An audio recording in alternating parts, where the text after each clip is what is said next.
We're off to outer space. We're leaving Mother Earth to save the human race. Our star blazers.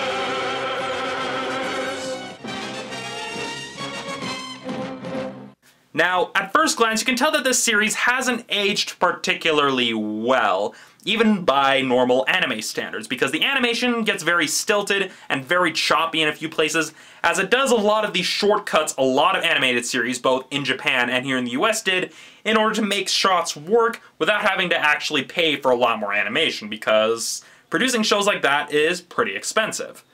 And another thing I also have to notice is that the transfer for these episodes isn't particularly good. You can tell that the people making the video copies that were going to be going up on Hulu and YouTube didn't have access to really high quality versions of the episodes and were probably working off of a copy of a copy of a copy.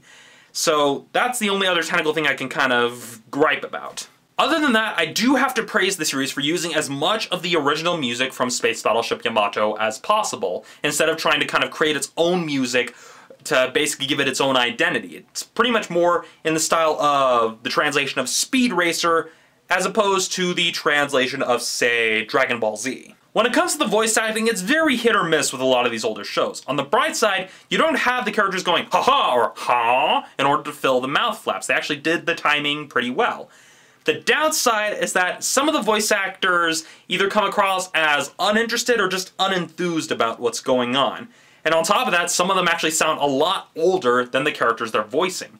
The only voice actor so far whose voice I can actually listen to is the voice of Captain Avatar, as his voice is actually interesting. It actually has some personality to it, and it's actually interesting to listen to because he actually feels unique. He doesn't just have an uninterested, delivering plot exposition. He actually has personality.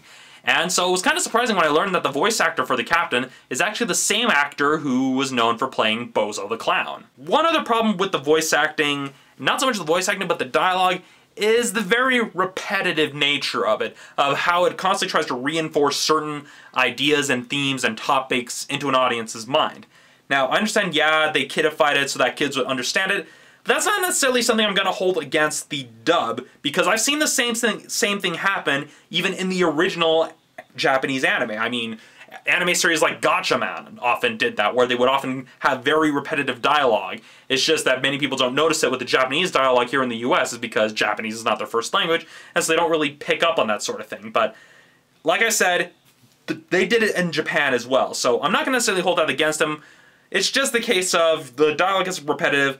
It may have been improved if the voice acting was a little bit better, if people put a little more emphasis into their performances to at least make it somewhat believable.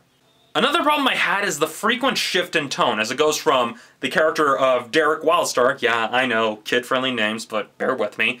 It goes from Derek mourning the death of his brother to antics with the doctor and the pig, antics with the robot, the captain talking to his superiors, and then back to Derek talking about his brother in a matter of minutes. And it's not even that smooth of an edit, it just basically goes all over the place tonally.